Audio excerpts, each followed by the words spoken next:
Este año 2026 será un año de grandes cambios. Como expliqué en el último video, estamos viviendo una sequía particularmente fuerte este año. Esta sequía me hizo cambiar totalmente la instalación técnica de mis sistemas de riego en el jardín, pero sobre todo me hizo cambiar profundamente la manera en que concibo cómo se debe regar un jardín.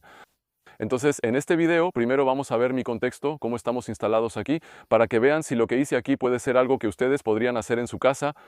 También les voy a explicar en detalle cómo instalé mis sistemas de riego por goteo y cómo los distribuí, cómo sobre todo automaticé mi riego. Eso es lo que más cambió este año. Y al final del video vamos a ver por qué este año parece que cambié completamente de opinión, ya que hasta ahora recomendaba jardines casi sin riego y hoy en algunas zonas y al menos en este periodo riego mi jardín casi todos los días. Vamos, empezamos con este video. Primero, un pequeño punto sobre el contexto, sobre los diferentes recursos de agua y electricidad que podemos tener. Estamos en un terreno baldío que poco a poco estamos transformando en terreno agrícola. En este terreno hay un pozo que da agua sin problema durante gran parte del año, excepto un verano. No tengo mucha experiencia en este terreno, pero de todos modos el año pasado el pozo dio agua sin problema hasta el mes de, digamos, agosto, y en agosto o agosto-septiembre dio aproximadamente 1 metro cúbico por día. No es mucho, pero nos las arreglamos. En cambio, este año dio agua sin problema hasta julio, mediados de julio, finales de junio, y luego a partir de finales de junio, principios de julio, dio entre 1 y 2 metros cúbicos por día, y en estos últimos 10 días da menos de 1 metro cúbico por día. Entonces eso no es necesariamente fácil de calcular, y además depende de la manera y la frecuencia con la que bombeamos de ahí, pero en todo caso, seguro que no da tanta agua como la que necesitaríamos. Además de eso, tenemos el agua de la red, pero esa la pagamos, así que tratamos de usarla lo menos posible.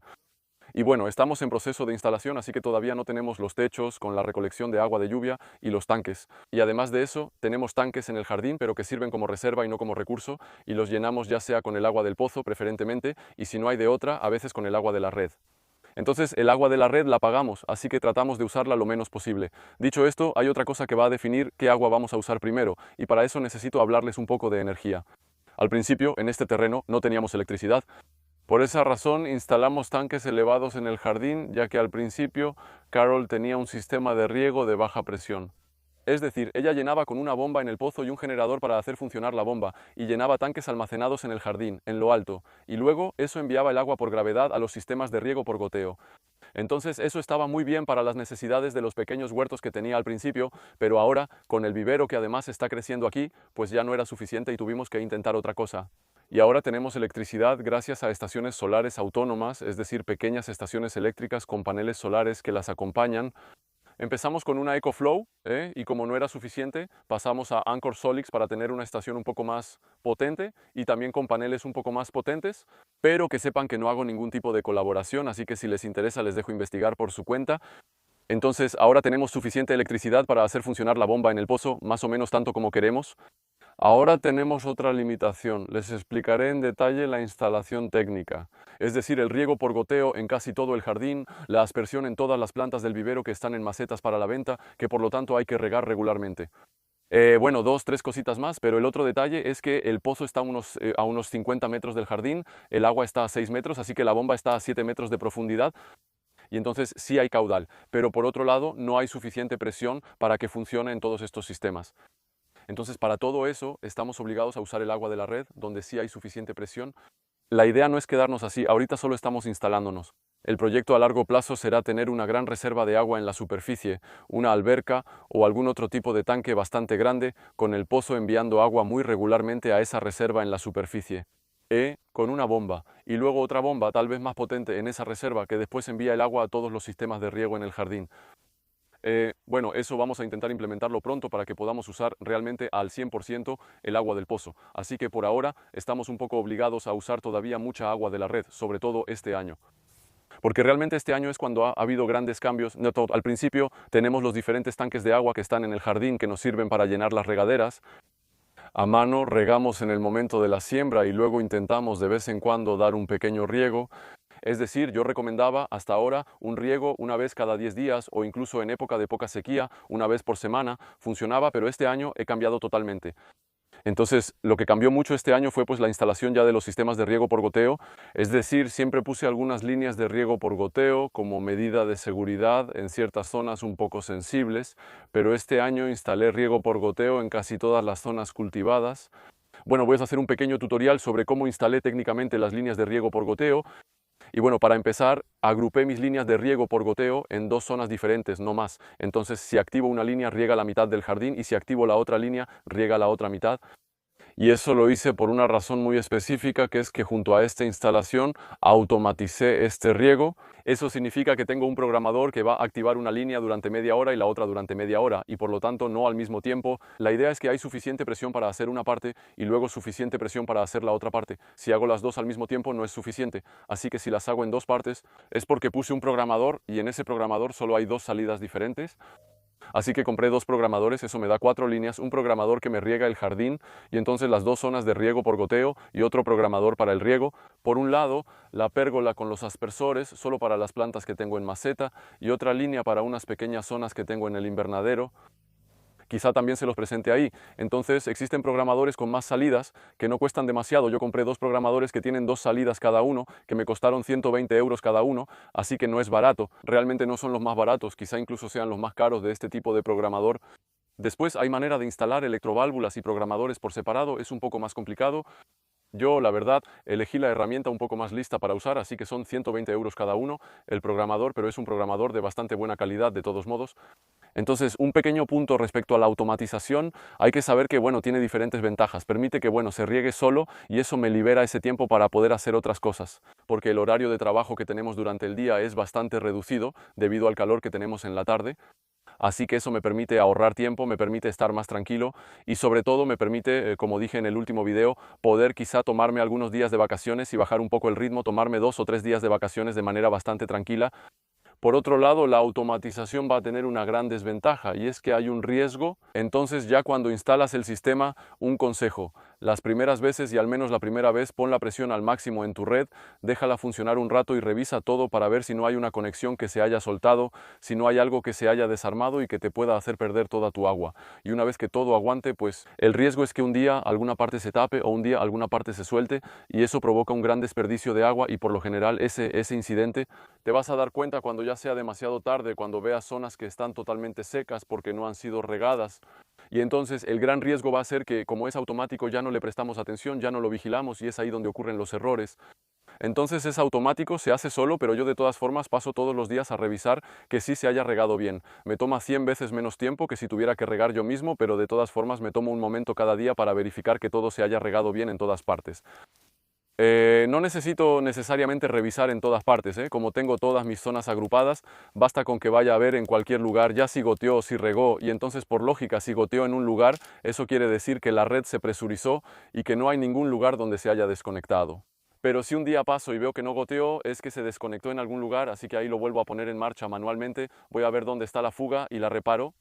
Entonces después la instalación no es complicada, Yo extiendo el sistema de riego por goteo, entonces solo utilizo esta manguera con los goteros integrados yo. No uso la manguera sin gotero, en la que hay que hacer agujeros y poner un tubito pequeño que lleva un gotero justo donde uno quiere, porque bueno, es muy complicado, entonces es más difícil de instalar y sobre todo es muy complicado de quitar al final de la temporada. Cuando las mangueras están cubiertas por las plantas, por el acolchado, y hay que jalar las mangueras para limpiar las zonas, se atoran en todas partes. En fin, prefiero mi manguera con el gotero integrado, que es fácil de quitar. Y luego un conector, básicamente necesito dos tipos de conectores, y los conectores en T, cuando necesito dividir mi manguera, y los conectores, pues solo en línea, en I. Podríamos decir, no sé, que sirven para conectar solo dos mangueras, para unir una manguera con gotero a una manguera sin gotero, ya que voy a poner una línea de gotero en cada cama y luego, para conectar cada cama en las zonas donde no necesito regar, voy a poner una manguera que no tenga gotero. Entonces, al final de la línea, cuando hay extremos de línea, podríamos poner tapones, pero el problema de los tapones es que a veces se salen con la presión, así que como no los necesito y además es un ahorro, solo voy a hacer un pequeño doble pliegue al final con un alambre que mantenga la manguera cerrada, y eso es más que suficiente y al menos así no se sale. Listo, ya terminé mi instalación aquí en este cuadro, así que casi siempre hago lo mismo. Instalo lo que yo llamo una línea madre, que es la manguera que no tiene goteros. Es solo una manguera que sirve para alimentar, pero es del mismo tamaño que la manguera de los goteros. Es la manguera que me va a servir para conectar todas las líneas de riego por goteo donde no necesito que gotee. Entonces tengo la línea madre a lo largo de todas mis camas, y luego con una T cada vez al final de la cama voy a conectar mi línea de riego por goteo. Y aquí estoy seguro, entonces, la entrada por donde va a llegar el agua y lo que hay que encontrar cada vez, eso depende de cómo lo alimenten. Pero bueno, yo en todo mi jardín, yo llego con manguera de riego así, con conectores rápidos, y va a ser necesario encontrar lo necesario para conectar eso a este tipo de manguera. Y entonces para eso yo encontré dos sistemas diferentes. Por un lado, entonces se necesita, es la pequeña boquilla que normalmente se pone en las llaves, que se atornilla. Y hay este tipo de conector que va con las mangueras de goteo. Entonces no son mis sistemas favoritos, pero bueno, igual funciona, así que eso se conecta. Aquí se coloca en la punta del gotero, listo, se cierra aquí y esto se atornilla. Entonces en el sistema de conexión y ahí solo queda conectar y listo. O también pues más sencillo que esos conectores es simplemente la boquilla, igual que se coloca aquí con la rosca directamente. Y la rosca pues que se va a adaptar a la boquilla que va en las llaves y listo, se conecta directo. Prefiero este sistema de conexión porque si se zafa por la presión, siempre estamos a tiempo de ponerle aquí un alambrito para apretarlo bien. No sé si lo han notado, cada vez que pongo mis conexiones trato de forzarlas bien para encajarlas hasta el fondo. Nunca voy a calentar con la flama. O hay otra técnica que es sumergirlo en agua hirviendo. Se pone un poco de agua a hervir en un recipiente, se sumerge la manguera ahí, eso la ablanda. Pero tengo la impresión de que mientras más intentas ablandar la manguera para meterla más, al final pues se ensancha un poco, se vuelve un poco más ancha y se sale más fácilmente y es ahí cuando hay que poner alambres por todos lados para apretar. Así que realmente trato de hacerlo a la fuerza pero sin calentarla más que eso, ¿sabes? Y listo, entonces ahí ya entró, ya está conectado, solo falta enchufar y probar. Parece que aguanta pero está goteando muchísimo. No debe estar completamente apretado. Ahora, la manera en que instalé las líneas de riego por goteo lo hice de una forma bastante particular y les voy a explicar por qué lo hice así. Cabe mencionar que a menudo se colocan 2 o incluso 3 líneas de riego por goteo por cama. Si hacemos 2 o 3 líneas de cultivo, ponemos una línea de gotero por cada cultivo. Yo no lo hice así en absoluto, yo puse una línea de gotero en el centro de cada cama y me dirán en los comentarios qué piensan al respecto, pero la idea para mí del riego por goteo en las camas de cultivo no es necesariamente regar la superficie de los cultivos o humedecer la tierra en la superficie, sino más bien que el suelo esté húmedo en profundidad. Como decía, yo a menudo recomiendo un riego muy poco frecuente, solo para reponer un poco la humedad en profundidad, pero favorezco que mis plantas echen raíces profundas, excepto que este año los suelos están tan secos e incluso y sobre todo en profundidad que el enraizamiento profundo de las plantas no sirve de nada ya que no hay agua. Entonces, para mí, la idea del riego por goteo es solo para que el suelo se mantenga húmedo en profundidad, y para que se mantenga húmedo en la superficie, pues sigo con mi método anterior, voy a poner un aspersor que utilizo gracias al agua del pozo y así voy a humedecer la superficie. Como siempre digo, yo cada 6, 8, 10 días no necesito hacer más, pero el hecho de que esté seco en profundidad pues ya no funciona este año solo con ese riego.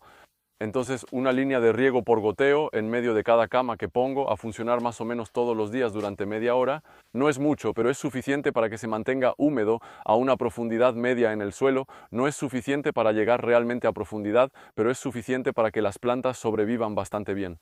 Y ahora vamos a ver la forma en que utilizo todo esto. Como decía, antes yo recomendaba regar lo menos posible y una vez por semana, una vez cada 2 días era suficiente. Y bueno, hoy he cambiado completamente de opinión. Los sistemas de riego por goteo que tengo en las diferentes zonas del jardín, ahora en esta época van a funcionar todos los días, media hora por día en cada zona, así que en total es 1 hora por día.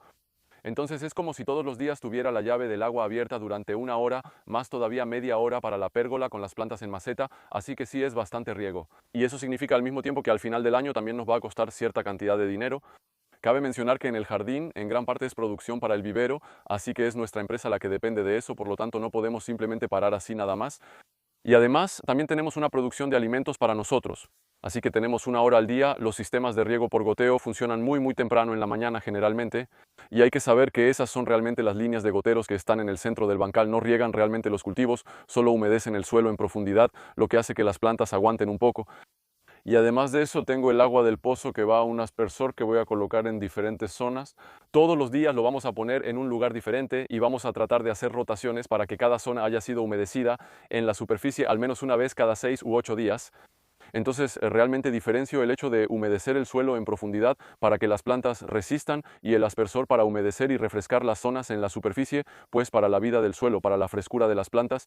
Y eso, la verdad, con el calor, la ola de calor que tenemos, pues no es necesariamente suficiente, pero las plantas sobreviven de todos modos. Aún así tenemos producciones bastante buenas a pesar del clima que tenemos, así que nos adaptamos. Bueno, eso es todo para la presentación general. Entonces, díganme en los comentarios si tal vez fue un poco confuso, si tienen otras preguntas más específicas sobre la instalación y tal vez les haga un video menos general y más específico sobre el riego por goteo, sobre otras cosas, así que díganme. Y pues bueno, espero que esto les haya servido. Si es así, pues denle un like y eso me hará feliz. Compartan el video con sus conocidos. Suscríbanse si no quieren perderse los próximos videos. Y todo eso, la verdad, me hace muy feliz. Y si también quieren apoyarme económicamente, eso estaría increíble. Les dejo unos enlaces de Tipeee, tal vez haya uno por aquí, tal vez uno en la descripción o al final del video. Y muchas gracias a todos los que lo hacen, los que lo harán, sin quienes no podría tomarme el tiempo para hacer todo esto. Bueno, gracias a todos y hasta muy pronto. Adiós.